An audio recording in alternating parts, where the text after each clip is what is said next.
This year. I have a lot to discuss today and document.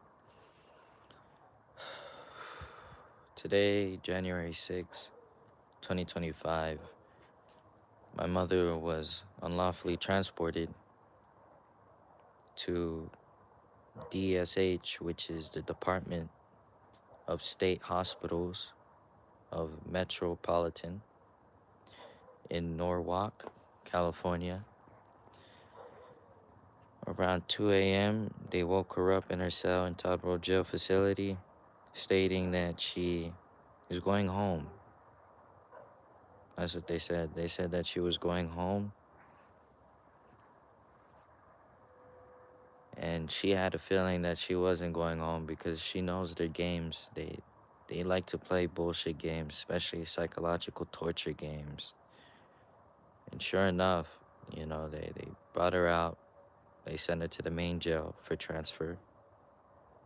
Sent her to the main jail. She waited there till 5 a.m. And that's when they put her in the back of a vehicle.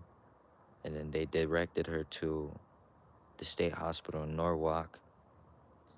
And she arrived there, from what I know, around 10 a.m., if I am right. Not too sure. I know that it was around 10 a.m. that she arrived. I didn't find out until the afternoon by a person that was already in there who gave information about my mother to their mother. And the mother of that person contacted me through text, telling me where my mother is, and the only way I could contact her is from these two numbers that she provided. They are trying to force psychotic medication onto my mother. That's why they put her there. And there's history about this place. I'll get into that later on. Right now, I'm documenting of what's going on right now. So she arrived. She talked to a doctor named Lee, or some type of psychologist, I believe. I'm not too familiar, so I'm gonna call him a doctor, because he could be either or, psychiatrist or psychologist. And he is saying that she would have to take 10 mg of some type of medication, and they're not stating what type of medication it is. They're not even stating what treatment they're trying to treat. When my mother asked, after he told her about the medication, my mother asked him, "What are you trying to treat?" And he said, "Delusions." And mind you, everybody, we've been saying the same story from the beginning. Same story, nothing changed. And they're basically stating the kid who brought a gun to my school trying to kill me, that is a delusion, making it seem like it never happened. That's what's coming out of their mouths.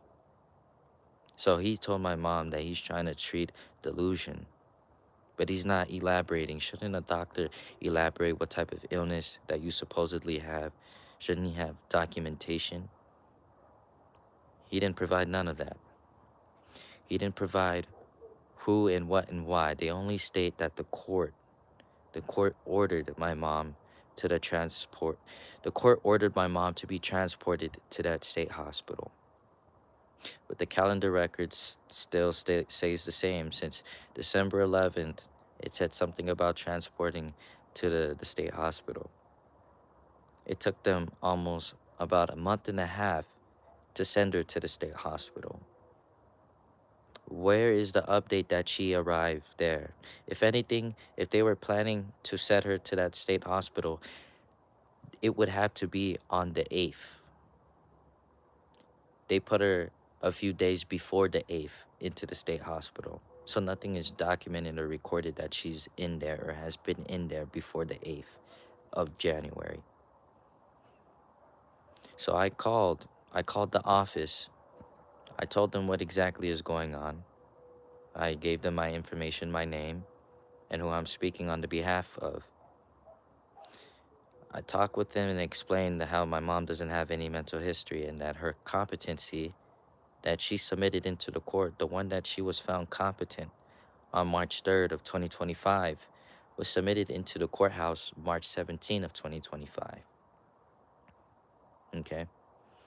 It has been suppressed. Let's fast forward to October 10th of 2025. A psychiatrist by the name of Kayeli Lyon had found my mom competent. She saw the YouTube channel. She knows exactly what's going on.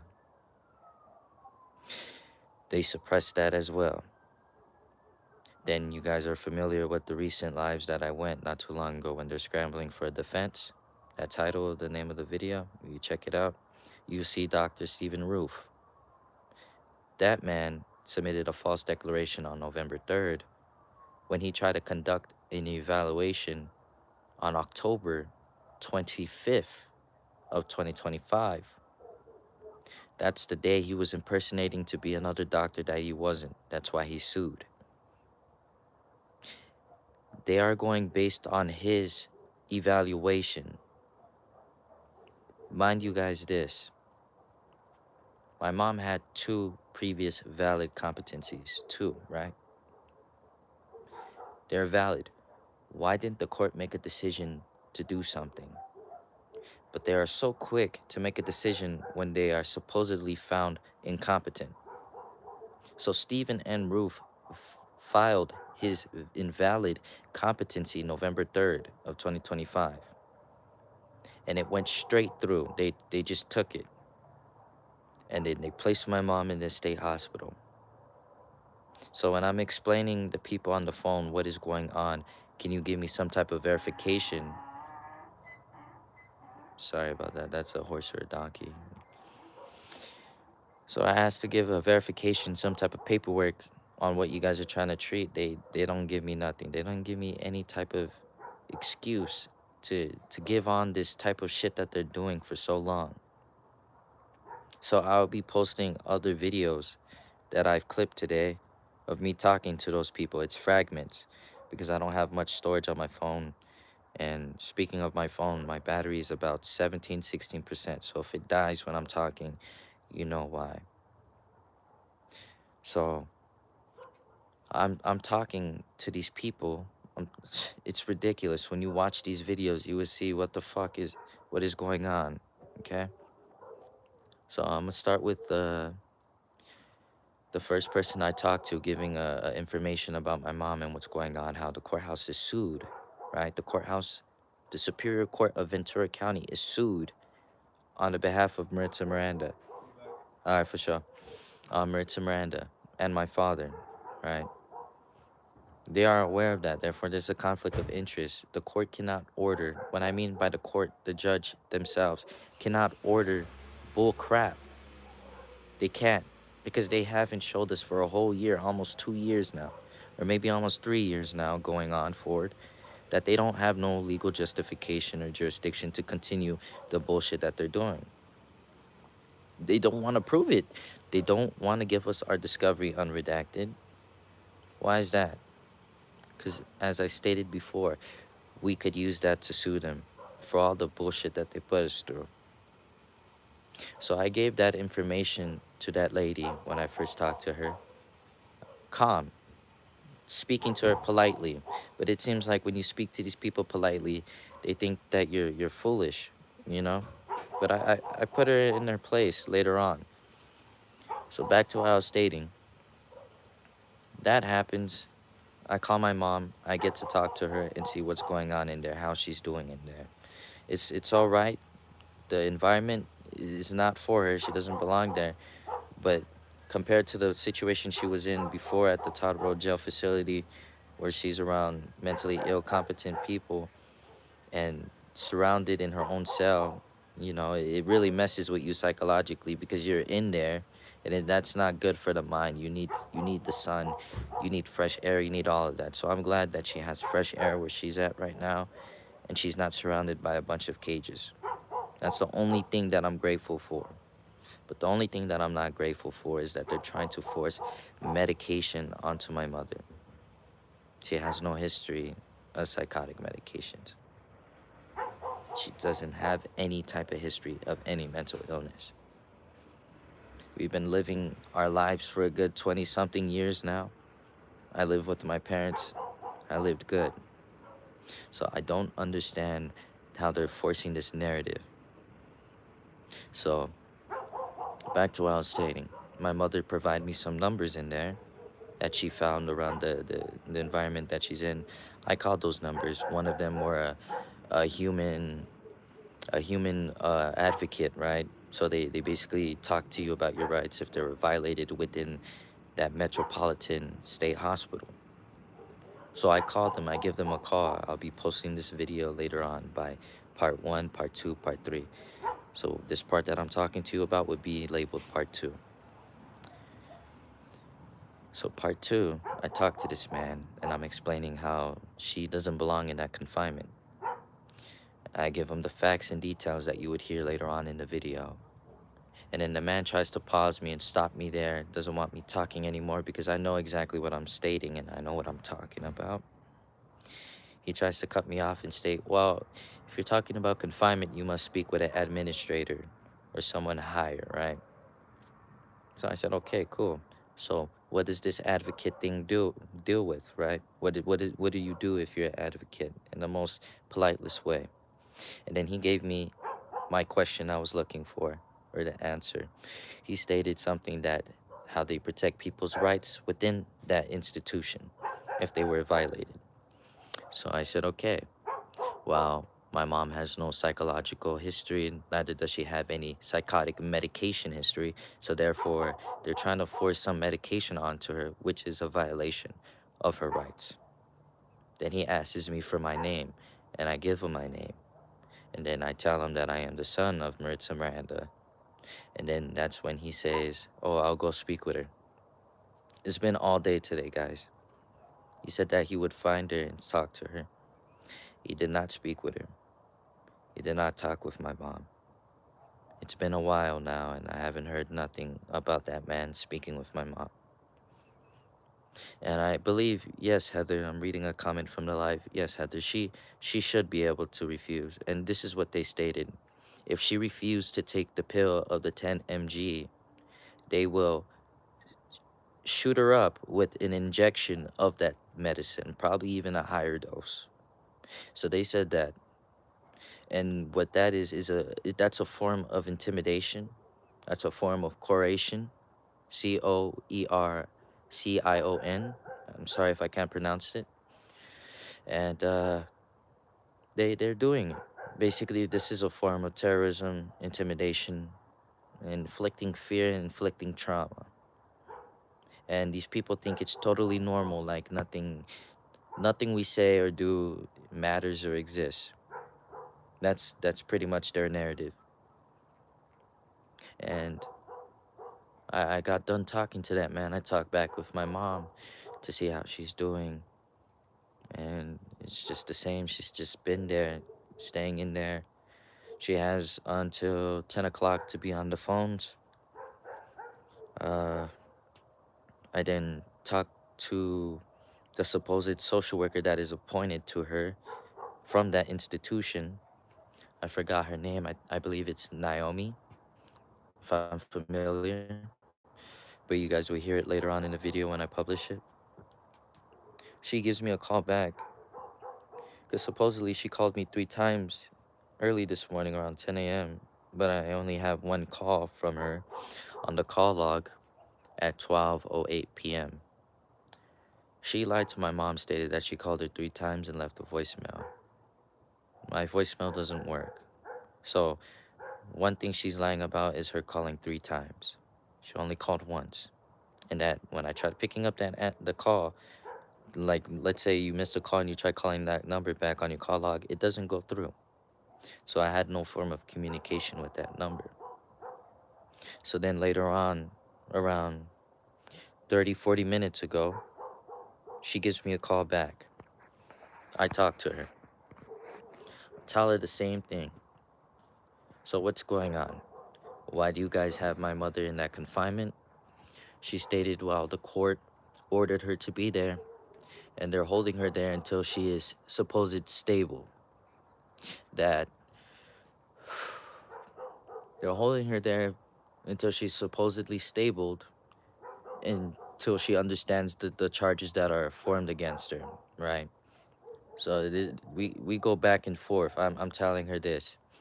Okay, well, I like what you said. I said that later on in the middle of the video because remember, there's fragments of this. There's at least a good 2 to 3 fragments of that, and I'll post them here.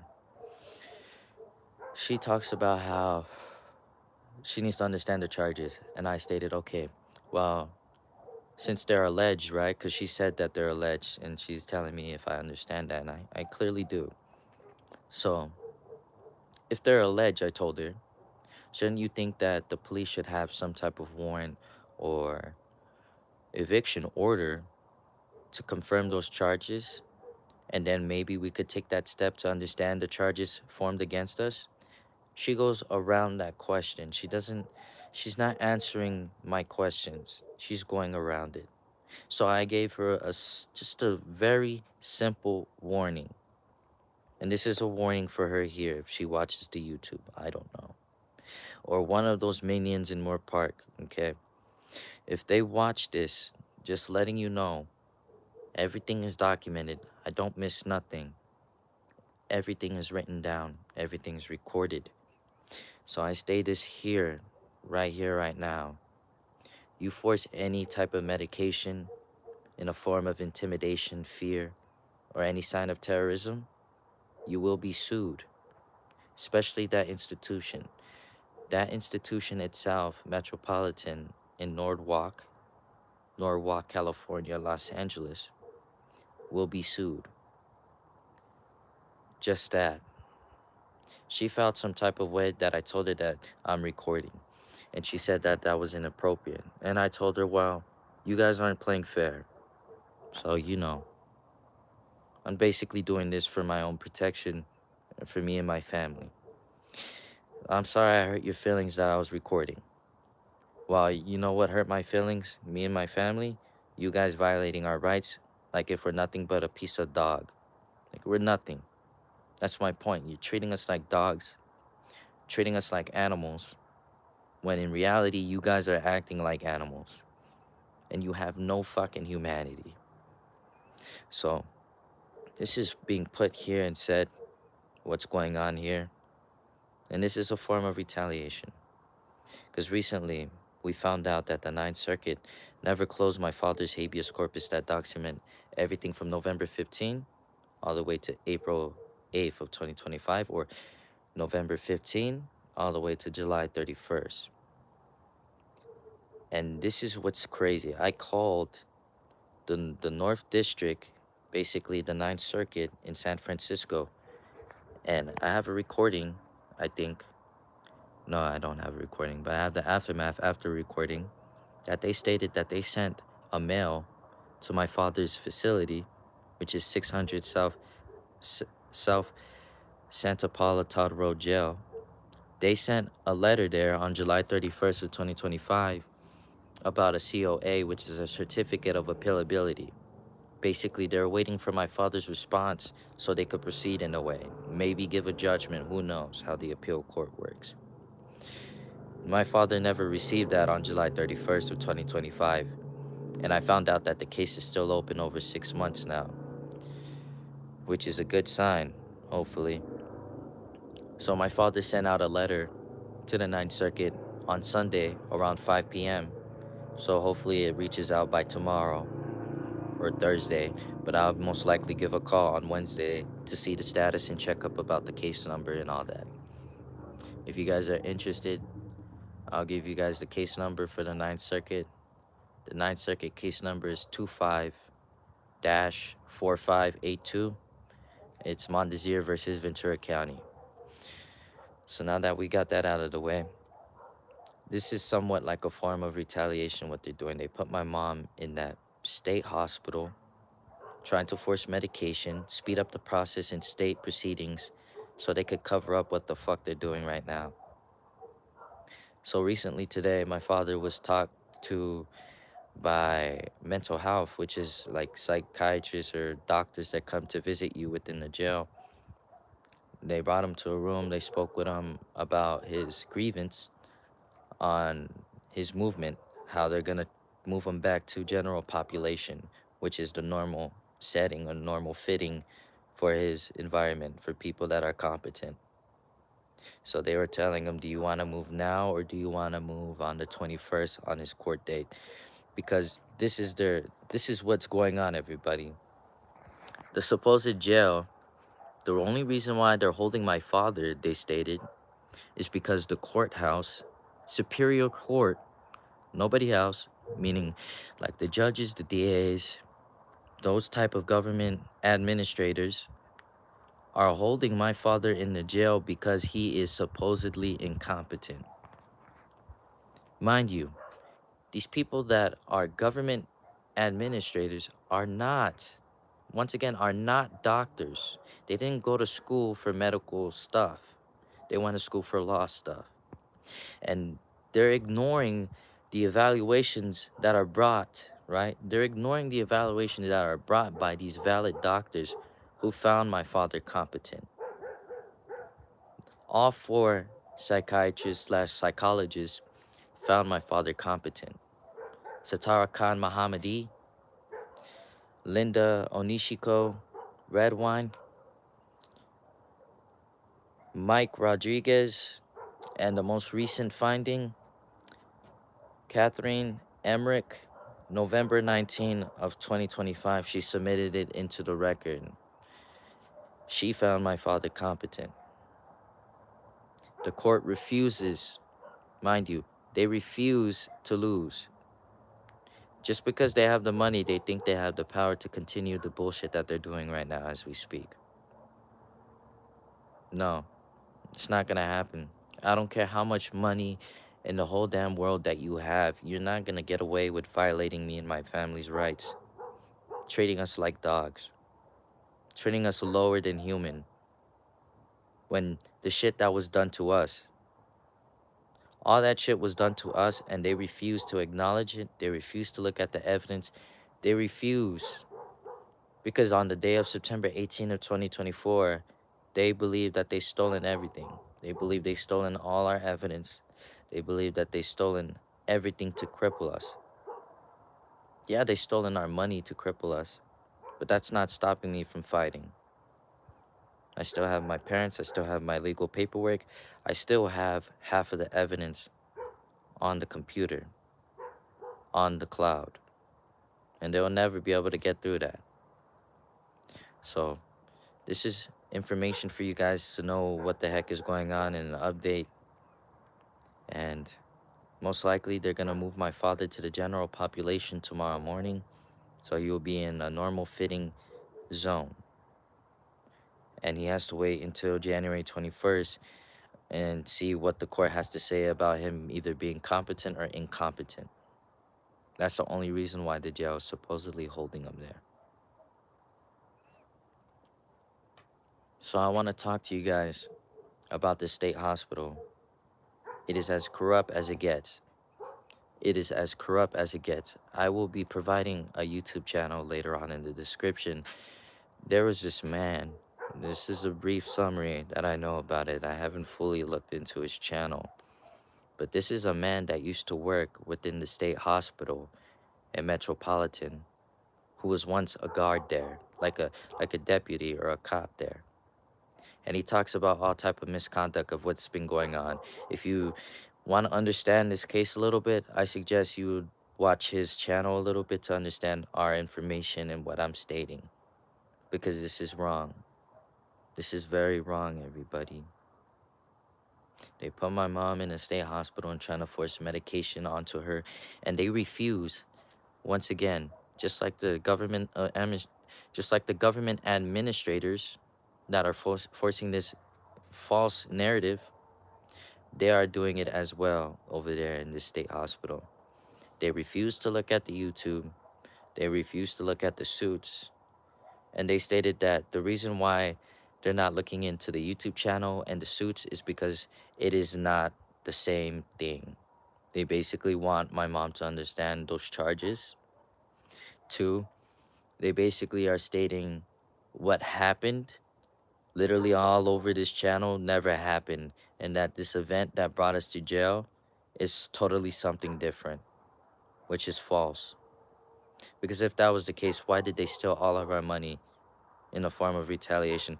Why did they steal our cats? Why did they steal all our legal documentation of their misconduct? And on top of that, the narrative for September 18 of 2024, they're stating it is an eviction order. They have not provided that eviction order with the discovery till this day as we speak. Never saw a fucking eviction order in my life. And they refuse to show it. They say one thing, and then when you point that out and you want to see it, you want proof of it, they go ghost, they go quiet, they vanish. They disappear like the air, which is ridiculous. So I told that lady in the recording that you will be watching later, I'll be putting it up. Remember, everything will be in order from who I called today to the last person I talked to. That would be the order. So you see what's going on. Remember, everybody, the video where I talked about the social worker that is appointed to my mom in that institution, I will be putting parts about that. And mind you, it is fragments. It is like 5 minutes to a good 6 minute, 5 minute, 3 minute video because of the storage on my phone. So I hope you understand. And then you gather some type of information out of it and what's going on. So I feel like I've said enough. I hope you guys have a good night. And just know that I'm not going to stop filing and documenting. If I had to keep going live for the rest of my life, I will keep going live into the rest of my life. If I had to keep filing documentations until this stuff is over, I'll keep filing documentations. And also, I'll keep looking for some type of paralegal to help me file these documentations. So thank you guys very much for watching and staying updated on what's going on this YouTube channel, what's going on with my mom, what's going on with my dad, what's going on in our life right now. Thank you guys for watching and have a safe night. Happy holidays and Happy New Year. Forgot to state that not too long ago. It's a new year, it's a new life. May everybody have a beautiful, blessed life and continue living, continue pushing through struggles. Whenever you feel low, do not give up. You got to keep going. And I just want to thank you guys very much. I want to thank you guys very much because if we didn't have this platform, our words didn't mean shit. Sadly, it's true, you know, and it would just be another fucking fucked up thing in our life. That kid would get away with his crime. Nothing would happen. He would most likely even kill me later on in the future. But who knows? With this type of retaliation, this type of hate and resentment, for me sticking up and defending myself from the kid who had a gun, I don't know what to say. But I keep pushing. Thank you guys for watching. And stay strong for us. And we'll stay strong for you. And keep pushing it through. Thank you. And I'll keep you guys updated. I'll post these videos tonight. And I'll try to stay as updated as possible. Thank you. Have a good night.